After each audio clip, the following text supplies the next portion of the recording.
Ya Allah, temui kena. Ikam makana. Ikam makana. Ya Allah. Ya Allah kakena. Selamat kakena. Ya Allah. Nah. Launan tu kau mereh. Ya Allah. Nah.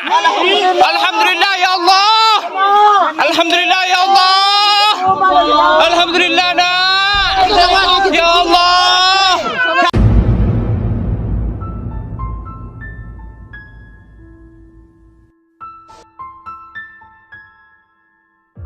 Assalamualaikum warahmatullahi wabarakatuh.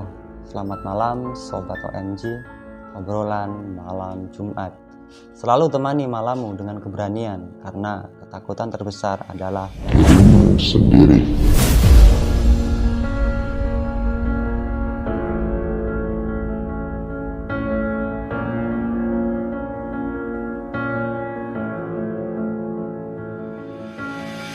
Malam ini OMG kembali berbagi kisah misteri. Kali ini kisah yang cukup fenomenal, khususnya di kalangan masyarakat suku Jawa. Sebuah kisah tentang wewe gombel. Tapi sebelumnya untuk teman-teman yang malam ini sendirian, hati-hati di belakang Anda, karena biasanya sosok ini selalu hadir apabila kita membicarakannya. Dan jangan lupa suker ya, suker.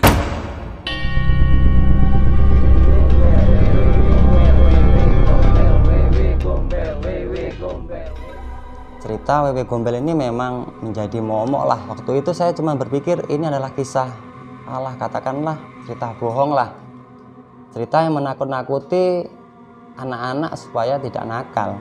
Cuman suatu hari ada kejadian, seorang anak dari pengusaha tahu Sumedang. Anak ini memang bisa dikatakan sangat bandel, suruh mengaji dia sangat sulit. Malam itu kalau nggak salah malam Sabtu, sang anak ini dimarahilah oleh kedua orang tuanya karena tidak mau mengaji. Yang kebetulan masjid ini jaraknya tidak jauh dari rumah orang tua si anak.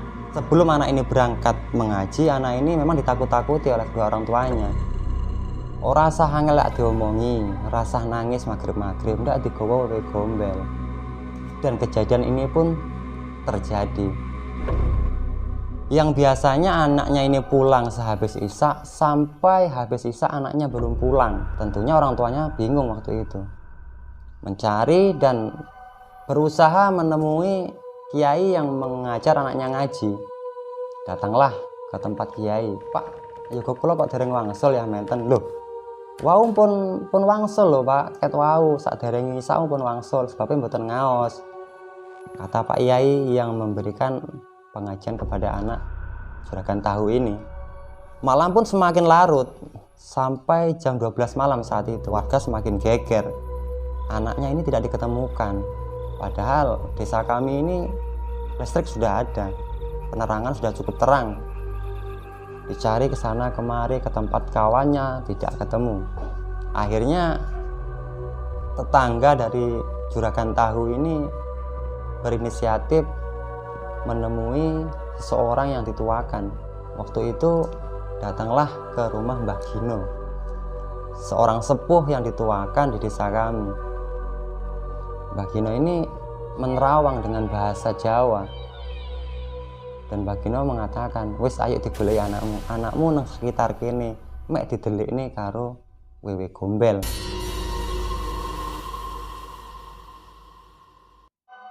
Warga pun semakin ramai lah malam itu. Mbah Gino ini berjalan ke arah musola tempat anaknya ini mengaji.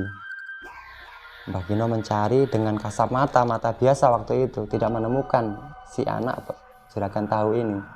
Setelah itu Mbah Gino ini melakukan ritual yang waktu itu saya kurang paham ritual apa dengan bahasa Jawa. Kalau teman-teman OMG ini pernah tinggal di desa pasti tahu beduk yang di musola itu kan kalau zaman dulu kan dari kayu kan, itu dari kayu yang depan sama belakangnya ini ada kulit lembunya, kulit sapi. Nah, Mbah Gino ini mengetuk beduk tadi, duk duk duk duk. tidak ada jawaban. Cuman Mbah Gino yakin anak ini berada di dalam beduk. Kalau secara logika kita nggak mungkin ketemu. Beduk ini kan kayu yang ditutupi oleh kulit kerbau. Bagaimana anak ini bisa masuk ke dalam beduk? Cuman warga pun saat itu percaya karena Mbah Gino ini memang sosok yang dituakan.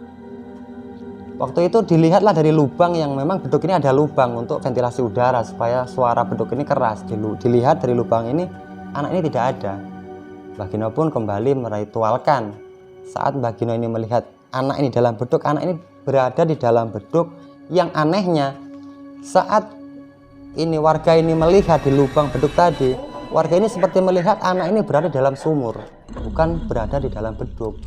Di dalam sumur dalam keadaan didekap oleh sesosok makhluk yang mohon maaf payudaranya ini sangat besar, karena Wewe Gombel ini kan senang menyembunyikan anak.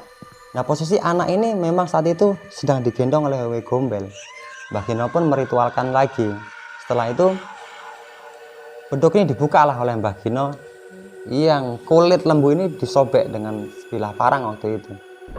Anak ini belum kelihatan di dalam beduk. Mbah Gino pun berkata, iki bocah wis dipindah neh orang njero beduk. Jajal saiki tak goleki neh. Yang penting ora sah rame-rame ben aku sing goleki. Akhirnya Mbah Gino ini berangkat mencari di sekitar kampung. Sekitar jam 1:30 Mbah Gino ini kembali lagi ke musola. Di tempat beduk ini tadi dikoyak. Dan saat itu pun anak ini sudah berada di dalam beduk.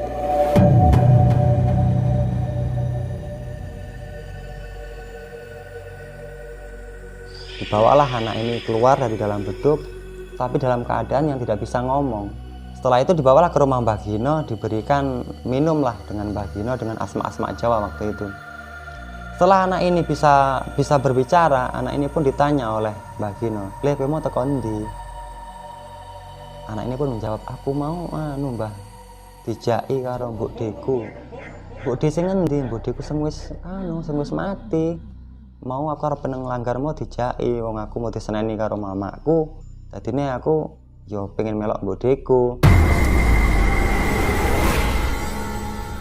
Dan akhirnya setelah anak ini pun sadar, anak ini pun sebenarnya takut untuk pulang karena waktu disembunyikan di dalam beduk ini, anak ini disuruh makan dengan makanan yang aneh. Semuanya belatung saat itu.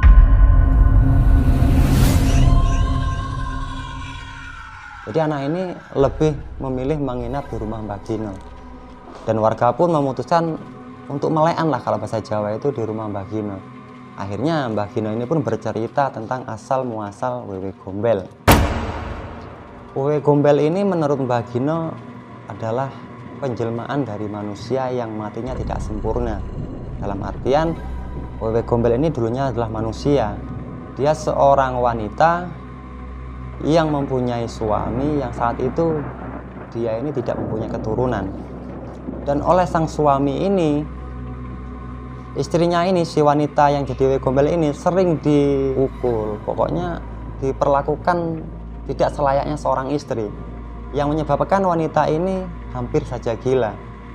Suatu ketika wanita ini memergoki suaminya ini ternyata berselingkuh dengan orang lain, ya mungkin karena dia tidak mempunyai keturunan, yang akhirnya si wanita ini pun membunuh suaminya. Dan wanita ini pun lari karena setelah membunuh ini kan warga tahu bahwasanya wanita ini telah membunuh suaminya. Dikejarlah dia, kejar, masuklah wanita ini ke salah satu hutan yang berada di daerah di sebuah gunung yang disebut dengan Gunung Gombel di daerah Semarang.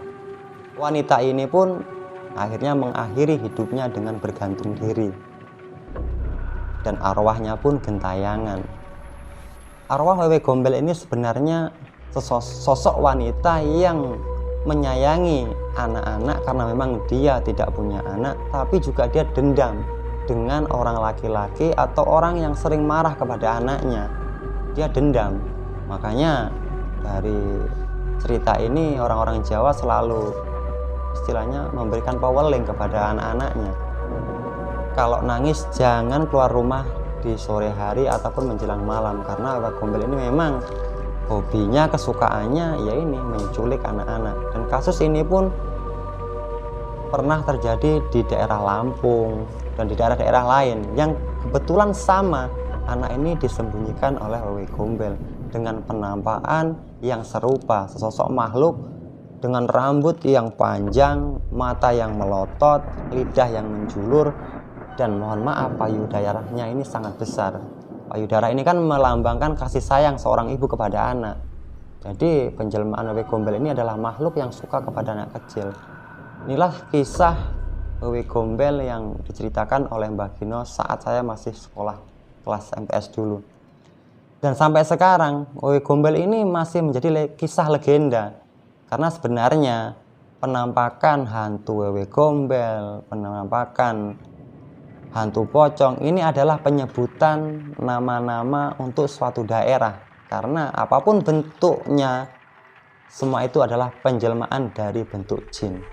Untuk teman-teman yang punya kisah Wewe Gombel atau kisah-kisah yang lain, bisa berbagi dengan OMG. Kirimkan ke alamat di bawah ini. Jangan lupa share yang banyak supaya kami lebih semangat untuk mencari cerita-cerita yang lebih horor.